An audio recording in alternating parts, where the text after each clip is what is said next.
Officially, Treasury Secretary Bessent appeared before the House Financial Services Committee yesterday to talk about oversight of the U.S. financial system. But the hearing heated up right away with this fiery exchange between Bessent and the ranking Democrat, Maxine Waters of California, over whether tariffs cause inflation. Reclaiming my time. Reclaiming my time. Was the mass unfettered immigration. Waters had asked Bessent about a letter to investors he co-wrote when he was at Key Square Capital Management.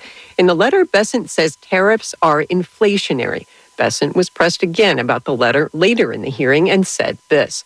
If I was mistaken, I want to correct it. And I was also mistaken when I said that tariffs could be inflationary. The sparring and personal insults got so intense that Democrat Emanuel Cleaver of Missouri started his questioning time off with this. This is an embarrassing kind of a hearing. Cleaver went on to ask Bessent if he believed in the independence of the Federal Reserve. The Treasury Secretary said he did, but he also believed in accountability. Asked what he meant, Bessent said this. The Federal Reserve lost the trust of American people when it allowed the greatest inflation of 49 years to ravage working people in this country. Bessent said he had no opinion on whether President Trump has the authority to fire a member of the Fed's Board of Governors. The Supreme Court heard arguments last month on Trump's attempt to dismiss Fed Governor Lisa Cook. I'm Nancy Marshall-Genzer for Marketplace. The story I want to do is Lisa Cook, the Federal Reserve Governor President Trump wants out in what's become a test case for central bank independence, spoke this week suggesting inflation is still too high to lower interest rates. Let's start there with our Thursday analyst, Diane Swank. She's chief economist at KPMG. Good morning. Good morning. Lisa Cook, still at the Fed. She has spoken out about her view on the difficulty of setting interest rates these days. What did you learn? Actually, it was really interesting as Lisa Cook argued that although it is very hard with the labor market in the weakness that we've seen, the reality is inflation has proven to be remarkably sticky thus far. The Fed has not won the war on inflation. Inflation is a regressive tax. You cannot get full employment sustained until you derail inflation. And that means that from her perspective, the Fed is in no hurry for its next rate cut because you need to wait and see inflation come down more convincingly so that you can cut rates to hopefully make it easier on the overall economy. So Lisa Cook and other people at the Fed are not persuaded by all these layoff announcements that we had in January. There's a new report out today from Challenger Gray and Christmas said it was the worst month for announced layoffs since I was like a kid, 2009. A lot of it is Amazon layoffs and UPS, but it's a lot of layoffs, which would normally suggest maybe we need lower interest rates. That normally, under different circumstances without inflation, might suggest that. There is, though, many structural things underway, everything from the uncertainty triggered by tariffs to tariffs themselves, to also the effects of AI on the economy going forward. Most people don't employ AI and adopt it at a rate that it is actually lifting overall productivity growth in the U.S. economy. But the bottom line is a more productive economy actually justifies higher, not lower, neutral rates by the Federal Reserve. And that's because the economy can grow more rapidly without stoking inflation, all else equal. Now, the problem is with this particular situation is we're now seeing some employment losses due to the new technology. That happens a lot, and oftentimes the jobs they trigger do not occur till later.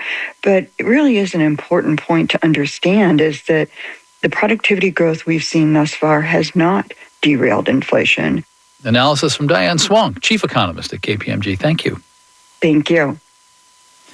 The index where many technology companies live, the NASDAQ Composite, is down 2.8% this week so far after falling another 1.4% yesterday. This is driven by the bet that even tech and software companies can be disrupted by new artificial intelligence tools. The NASDAQ and the S&P this morning are both down 0.7%. The Dow is down 265 points, 0.5% now. Yesterday's stock in the big data government contractor Palantir dropped sharply, about 12%, with investors selling to lock in profits amid concern the stock price is too far out ahead of its profits, which Fair to say, we're up 70% in the last year. Palantir has been criticized for making systems that track immigrants for the government. Despite its success, the stock is down 24% this year, 3% this morning. Marketplace Morning Report is supported by GEP. With GEP Key, Agentic AI, and GEP Smart Software, GEP is at the forefront in agentic procurement orchestration and autonomous supply chains. And by Schwab. Schwab offers investors choices like full-service wealth management, self-directed investing options, and trading on Thinkorswim. More at schwab.com. The Equal Employment Opportunity Commission said it's investigating sportswear giant Nike over allegations that it discriminated against white workers.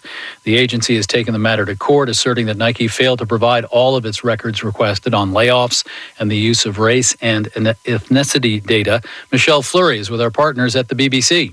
The agency is also examining a number of internal programs it says may have restricted mentoring or career development on the basis of race. This comes amid a broader push by the Trump administration to scrutinize workplace diversity programs.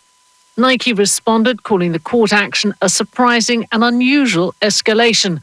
The company said it takes the matter seriously, had already provided thousands of pages of information, and will continue to cooperate with the agency. Nike stock closed up more than 5% yesterday, but it's down about 2% now. I'm David Brancaccio, Marketplace Morning Report from APM, American Public Media. Support comes from Specs Wines, Spirits, and Finer Foods. February is Wine Month, providing a range of wine for gatherings and celebrations all month long. More at Specs.com. Specs, the fun starts here. Been a tough drive in this morning over on the North Freeway 45 headed in Main Street. Still working an accident North Loop eastbound Fulton. They cleared the 1 South Loop westbound Broadway and Interstate 10 headed east at Federal Road. Still shut down with the sinkhole repair. Take 90 or 225 to get around that. Mid-60s for the high today. Sunshine. Winds are going to be calm. 50 for the low tonight. And then mid-70s Friday, Saturday, and Sunday. So nice weather for sure. And then rain next week, maybe Tuesday going into Thursday or Friday. 46 Pearland, 43 here at the University of Houston. KUHF Houston News 88.7. A service of the University of Houston. Houston Matters starts right now. Stick around, 9 o'clock.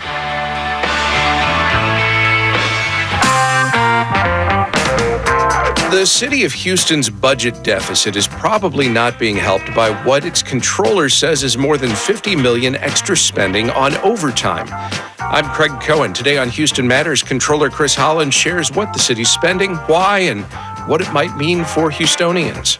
Houston Matters with Craig Cohen is a production of Houston Public Media with support from Baylor College of Medicine. Also this hour, as Artemis II now seeks a launch date as early as next month, we consider parallels to the stops and starts of Apollo and hear Michael Haggerty's conversation about moon mission history with actor Tom Hanks and his Moonwalkers collaborator Christopher Riley. Then our Joshua Zinn joins us live from the site of a milestone for the nonprofit Trees for Houston, which is poised to plant its 1 millionth tree this morning. We'll start with the news update from NPR and News 88.7. Stay with us. Live from NPR News in Washington, I'm Corva Coleman. State and local officials in Minnesota say the Trump administration's drawdown of 700 federal immigration officials is a good beginning, but they say more needs to be done. Trump's border czar Tom Homan says more withdrawals will depend on local cooperation. NPR's Meg Anderson reports. Homan zeroed in on the cooperation of sheriffs who often hold undocumented immigrants for ICE in their jails. In Hennepin County, where Minneapolis is located, the sheriff's office already holds people temporarily for ICE if federal agents have a signed judicial warrant. They do not honor administrative detainers, which is when ICE asks a jail to hold someone but doesn't have that warrant signed by a judge. But Hennepin County Sheriff DeWanna Witt told NPR she's considering changing that policy. If that were to change, and that's a if, right? You're going to have to show me how it's going to make Hennepin County residents safer, and you're going to have to actually act good on what you say. Witt says she has had, quote, healthy conversations with Homan and expects them to continue. Meg Anderson, NPR News, Minneapolis. President Trump is continuing to talk about the FBI's raid on a Georgia elections office last week. FBI agents seized hundreds of boxes with ballots from the 2020 election. Georgia officials have gone to court to demand them back.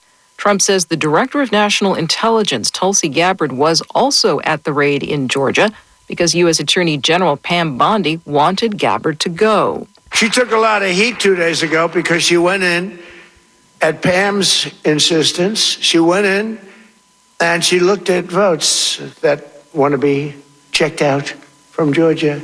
They say, why is she doing it? Right, Pam? Why is she doing it? Because Pam wanted her to do it. Trump spoke this morning at the National Prayer Breakfast. He regularly claims he won Georgia in the presidential election in 2020. That's not true. Stocks opened lower this morning as Google's parent company promised more big spending on artificial intelligence. NPR's Scott Horsley reports the Dow Jones Industrial Average slid about 380 points in early trading. Google's parent company Alphabet spent $91 billion on AI and other capital investments last year, and the company plans to invest about twice as much this year. Alphabet can afford it after reporting a 30% jump in quarterly profits, but investors aren't sure about the payoff. Alphabet shares opened lower. New applications for unemployment benefits rose last week. We'll get a more complete report on the job market next Wednesday after a short delay caused by the government shutdown. Central banks in the European Union and the UK voted to hold interest rates steady today. That follows a similar decision by the Federal Reserve here in the U.S. last week. Scott Horsley, NPR News, Washington. On Wall Street, the Dow is now down 330 points. This is NPR. Support for NPR comes from NPR stations. Other contributors include the Pew Charitable Trusts, sharing about the state of housing in America on the After the Fact podcast, available at pewtrusts.org/After the Fact, and the Doris Duke Foundation. Live from News 88.7 in Houston, I'm Matt Harrod. The Houston Police Department is continuing its investigation today after a 13-year-old girl died from a stab wound on the northwest side of town late yesterday. HPD says a 10-year-old boy has been detained. Multiple outlets report that this was the result of a fight escalating. The boy claims the stabbing happened in self-defense. Charges have not yet been filed. Houston Mayor John Whitmire and City Controller Chris Hollins are clashing as three city departments are on track to exceed their overtime budgets. Hollins projects overtime spending in the police, fire, and solid waste departments will come in more than $50 million over budget. Our Dominic Anthony Walsh reports the overage comes as the city faces a ballooning budget deficit. Hollins points out the overtime spending so far this year is actually in line with the previous 5 years, but the administration presented an overly optimistic budget last year. We're now looking at draining our fund balance an additional $50+ million because we'd rather ignore basic facts than make hard decisions. Whitmire points out year-to-year spending is trending down as departments look to cut back on overtime. And there's a lot of good news coming out of each of the departments, and we will have a balanced budget without raising taxes this spring. He said the same thing last year. There was no tax hike, but the city now faces a $127 million deficit.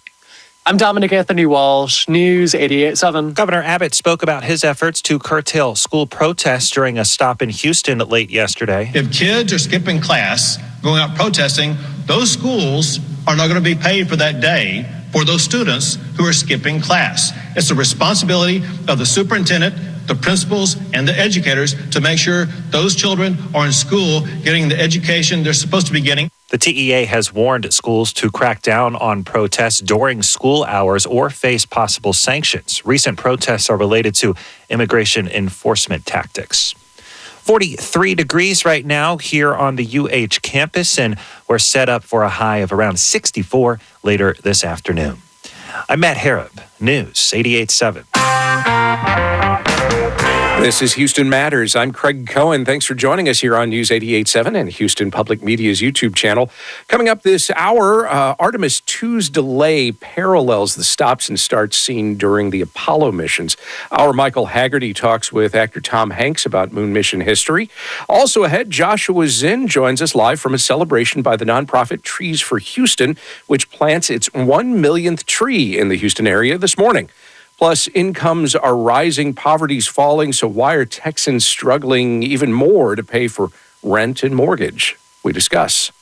But first, projections from the city of Houston's controller, Chris Holland, show that as the city faces a $127 million budget deficit, Houston's police, fire, and solid waste departments are on track to exceed their overtime budgets by more than $54 million. Controller Hollins warned of the dangers of such unrealistic budgeting at a presentation to Houston City Council this week, and he is here now to tell us more. Chris Hollins, welcome back to Houston Matters. Hey, Craig, good morning. Always fun to be here with you. When the current budget was passed last year, was it apparent then that we could see overruns and money spent on overtime in these three departments? It absolutely was, Craig. Last year, about April or so, we came in front of City Council. This was ahead of budget season. And we said, look, police, fire, and solid waste are critically over budget. At that time, they were $70 million over budget. And I don't know if that's a big number to you, but $70 million is a lot of money to me, Craig. And so that was April. Now we move into budget season in May and June. And instead of increasing the budget for overtime, the mayor decreased it. And so when we talked to City Council as they were examining this budget and making decisions about them, we told them that these expectations were unrealistic, that there was no way we could achieve this number because no operational changes had been made that would lead to reduced overtime. But they voted on that budget anyway. It passed. We had the overtime budget that we do. And now we're targeted to go $50+ million over that budget again. And again, $50 million, a lot of money to me. All right, so how does that compare to past years?